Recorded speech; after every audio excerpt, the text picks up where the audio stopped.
ये आदमी पंजा लड़ाने की ऐसी खतरनाक ट्रेनिंग करता है कि इसको हराना तो दूर, कोई इसके हाथ को हिला तक नहीं पाता। लेकिन क्या वो दुनिया के सबसे खतरनाक खिलाड़ियों का मुकाबला कर पाएगा? जानने के लिए देखिए हमारी आज की कहानी। कहानी की शुरुआत होती है मार्क नाम के एक आदमी से, जो कोरिया में पंजा लड़ाया करता था, लेकिन आजकल वो अमेरिका के एक क्लब में गार्ड की नौकरी कर रहा था। एक दिन उसका पुराना दोस्त किम उससे मिलने आया और उसे पंजा लड़ाने के मुकाबले में हिस्सा लेने के लिए कहने लगा। मार्क को इसमें कोई दिलचस्पी नहीं थी, लेकिन किम ने उसे जैसे तैसे मना ही लिया। फिर वो दोनों मुकाबले की जगह गए जहाँ लोग खिलाड़ियों पर सट्टा लगा रहे थे। जिस खिलाड़ी से मार्क का मुकाबला होना था वो अब तक के सारे मैच जीता था, इसीलिए मार्क पर कोई भी सट्टा लगाने को राजी नहीं था। जल्द ही मैच शुरू हुआ और वो खिलाड़ी काफी जद्दोजहद के बाद भी मार्क का हाथ हिला नहीं पाया। मार्क ने चुटकियों में मुकाबला जीत लिया और किम ने भी काफी पैसे कमाए, लेकिन अब उस खिलाड़ी ने अपनी हार मानने से इनकार कर दिया। वो किम को मारने लगा, जिससे मार्क भी बीच में आ गया और वहाँ हंगामा हो गया। लड़ाई की वजह से उसे नौकरी से भी हाथ धोना पड़ा। फिर एक हफ्ते बाद उसे एक दुकान में सिक्योरिटी गार्ड की नौकरी मिली। उसकी आम सी जिंदगी चल रही थी, लेकिन कई बार उसे घर की याद आती थी। फिर एक दिन उसे किम ने फोन कर कोरिया आने को कहा। वहाँ पर एक पंजा लड़ाने का मुकाबला हो रहा था, जिसके विजेता को विदेशों में खेलने का मौका मिलेगा। मार्क ने अपने पुराने मेडल्स को देखा और एक बार फिर से अपने पुराने सपने को पूरा करने का फैसला किया। जब मार्क कोरिया पहुँचा तो किम उसे लेने आया और दोनों ने खाना खाते हुए काम की बात की। किम उसका एजेंट बनकर उसका बिजनेस संभालना चाहता था। उसे मार्क पर पूरा भरोसा था। उसका प्लान था मार्क को खिलाड़ी बनाकर उस पर पैसे लगाकर सट्टे से माला माल हो जाने का। इसके बाद दोनों ने पूरा दिन शहर घुमा। रात को वो एक क्लब में गए, लेकिन मार्क तो वहाँ भी साइड में खड़ा होकर रखवाली करने लगा। फिर होटल लौटते हुए किम ने उससे पूछा कि क्या उसने उसकी असली माँ को ढूंढने की कोशिश की है। असल में मार्क को उसकी माँ ने बचपन में ही अनाथ आश्रम में छोड़ दिया था। इस पर मार्क ने कहा, देख, जो लोग मुझे छोड़ गए, मुझे उससे मिलने में कोई इंटरेस्ट नहीं है। इसके बाद किम ने उसे होटल में छोड़ दिया। वहाँ मार्क ने जिंदगी में पहली बार उछलता हुआ बेड देखा। उस कमरे में किम की तरफ से एक तोहफा भी था। डब्बे में एक फोन निकला, जिसमें उसकी असली माँ का पता था। उधर किम यो नाम के एक बेहद अमीर गुंडे से मिला और मार्क पे पैसे लगाने को कहा। पहले तो उसे यो से बिना इजाजत के बात करने के लिए उल्टा लटका दिया गया, लेकिन जब यो ने मार्क की वीडियो देखी तो वो उस पर पैसे लगाने को राजी हो गया। हालांकि उसकी एक शर्त थी कि मार्क को उसके ऑर्डर के मुताबिक जीतना या हारना होगा। अगली सुबह मार्क उस फोन के नक्शे के मुताबिक उस जगह पर पहुँच गया। दरवाजा खटखटाने से पहले उसे दो बच्चे मिले, जो उसका भारी भरकम शरीर देखकर उसे राक्षस समझ बैठे। बच्चे उससे डर न जाए, इसीलिए वो बिना कुछ कहे वहाँ से चला गया। उन बच्चों ने फिर अपनी माँ सुमी को इस अजीब आदमी के बारे में बताया। उन्होंने खिड़की से देखा कि मार्क वापस जा रहा था। सुमी कपड़े की एक दुकान चलाती थी, जो काफी घाटे में चल रही थी। उसे गैंगस्टर यो के भी काफी पैसे लौटाने थे, जो उसे बार बार परेशान करने पहुँच जाता था। उस दिन सुमी ने मार्क और यो को मॉल के क्लब में साथ जाते देखा। असल में किम मार्क को यो से मिलाने लाया था। वहीं हम एक अमीर बाप के बिगड़े हुए औलाद को देखते हैं। वो यो का साथी था और सट्टेबाजी में सबसे ज्यादा पैसे लगाता था। फिर मार्क ने एक हट्टे कट्टे आदमी को हराकर अपना हुनर दिखाया। इसी वजह से मार्क और किम को एक 5 स्टार होटल में एक आलीशान कमरा मिल गया। तभी किम को यो का मैसेज आया कि कल मार्क को पहले मैच में जीतना होगा, लेकिन दूसरे मैच में हारना होगा। अब किम को डर था कि मार्क इसके लिए मानेगा नहीं। वो दोनों खाना खाने गए तो किम ने उसको दूसरे मैच में हारने को कहा। हालांकि मार्क तो बिना किसी दिक्कत के मान गया। अगली सुबह सुमी बच्चों को स्कूल के लिए तैयार कर रही थी। उसके बेटे जो को डर था कि राक्षस फिर से आ जाएगा, लेकिन सुमी ने कहा कि शायद वो मार्क को जानती है। जब बच्चे चले गए तो उसने पुरानी तस्वीर निकाल कर देखा कि मार्क की उसकी माँ के साथ एक तस्वीर थी। वहाँ बच्चों ने मार्क को बाहर देख लिया और जो ने तो उसे पुलिस बुलाने की धमकी भी दे दी। मैं पुलिस बुला लूंगी और फिर वो आपकी हड्डी पसली तोड़ देगी, देख लेना। फिर हम देखते हैं कि यो ने कोरिया के सबसे तगड़े पंजा खिलाड़ी कॉम्बो को बुलाया था, ताकि मार्क की काबिलियत परखी जा सके। लोगों की खचाखच भीड़ थी और मार्क ने आसानी से 7 फुट के हाथी जैसे आदमी को पहले मैच में हरा दिया। इससे कॉम्बो भी काफी प्रभावित हुआ। सुमी भी वहाँ मार्क को देखने आई थी। ब्रेक के वक्त यो उस पर जबरदस्ती करने लगा, क्योंकि सुमी ने उसके पैसे नहीं लौटाए थे। मार्क ने भी ये सब देखा और जब दूसरा मैच चालू हुआ तो वो जानबूझकर जीत गया, ताकि यो को नीचा दिखा सके। जब यो अपनी धौंस जमाने लगा तो मार्क ने उसे धक्का दे दिया। किम बेचारा मार्क और यो दोनों को शांत करने में लग गया। उसे पता चला ये सब सुमी की वजह से हुआ, तो वो अगले दिन सुमी से मिलने गया। तभी यो भी वहाँ आ पहुँचा और किम की धुलाई कर दी। अचानक मार्क बीच में आ गया और यो के मुस्टंडों से अकेला भिड़ गया। कुछ देर बाद पुलिस आई और मार्क और किम को गिरफ्तार कर ले गई। मार्क को छुड़ाने के लिए उसकी आईडी की जरूरत थी, लेकिन उसका बैग और पासपोर्ट तो पिछले मैच में ही खो गया था। इसके बाद उसने पुलिस वालों से पंजा लड़ाकर साबित किया कि वो सच में एक खिलाड़ी है, लेकिन उन्होंने फिर भी उसे जाने नहीं दिया। तभी सुमी वहाँ आ पहुंची। न जाने कैसे उसे मार्क का पासपोर्ट मिल गया था। तब पता चला कि सुमी मार्क की सौतेली बहन है और उसकी माँ माँ दरअसल 1 साल पहले गुजर गई थी।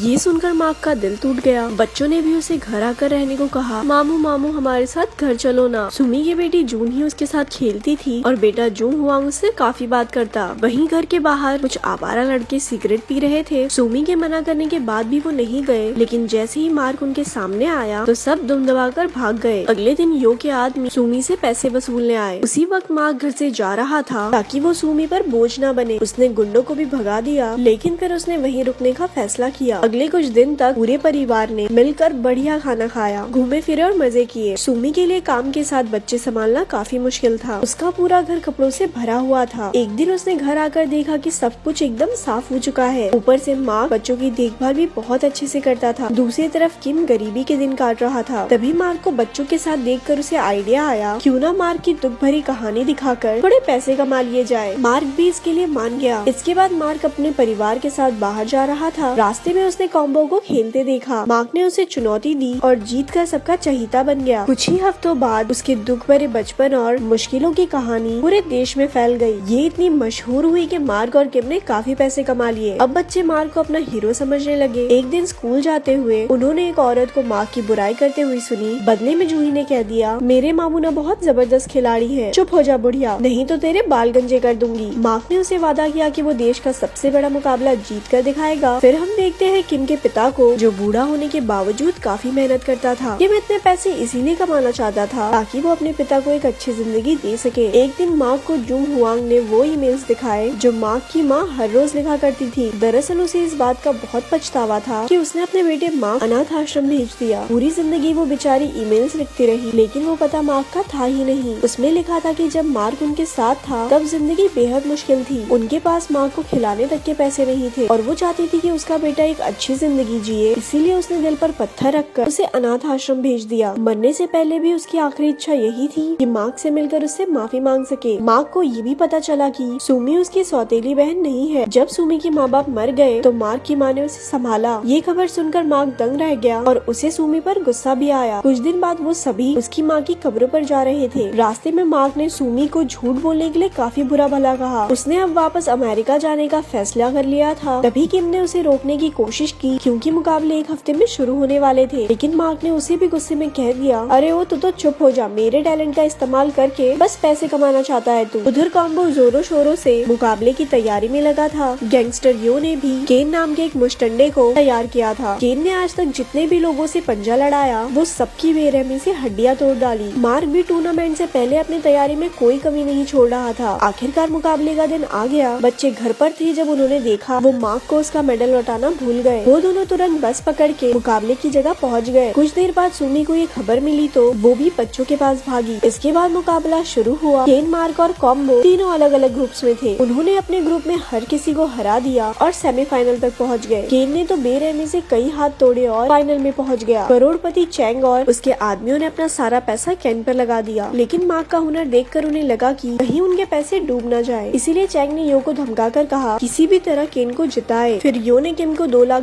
देकर कहा कि मार्क को सेमीफाइनल में कॉम्बो से हारना होगा। हमेशा की तरह किम की जीभ लपलपाई तो उसने पैसे ले लिए और सीधा मार्क के पास पहुंचा, लेकिन मार्क ने हारने से साफ इनकार कर दिया। किम ने कहा कि इन पैसों से उसकी पूरी जिंदगी बदल सकती है, लेकिन मार्क के लिए अपनी भांजी से किया हुआ वादा कहीं बढ़कर था। आखिरकार उसने कॉम्बो से टक्कर का मुकाबला किया और जीत गया। वहीं ब्रेक के समय यो ने किम को पकड़कर उसकी हड्डियों को थोड़ा ब्रेक किया, लेकिन उन गुंडों को मार्क ने एक एक करके धूल चटा दी। अब किम ने भी पैसों का लालच छोड़ दिया और उसने मार्क को जी जान लगाकर जीतने का हौसला दिया। ना और ले ले पैसे। अब शुरू हुआ आखिरी मुकाबला, जिसे देखने के लिए सबकी सांस अटकी हुई थी। तभी केन ने चीटिंग की, जिससे मार्क का हाथ फिसल गया। उसने मार्क का अंगूठा काफी जोर से खींचकर उसे चोट पहुंचाने की कोशिश की। अब केन किसी भी पल जीतने ही वाला था कि मार्क की नजर अपने भांजे और भांजी पर पड़ी, जो उम्मीद भरी निगाहों से उसे देख रहे थे। अचानक बच्चों के मामा में नया जोश भर गया और उसने एक ही झटके में केन को हरा दिया। आखिरकार मार्क ने टीवी पर कहा वो अपनी माँ से बेहद प्यार करता है। उसकी जीत से वहाँ मौजूद हर इंसान की आंखों में आंसू थे। और यहाँ पर ये मूवी खत्म हो जाती है। ऐसी ही और स्टोरी सुनने के लिए हमारे पेज को लाइक करें। धन्यवाद।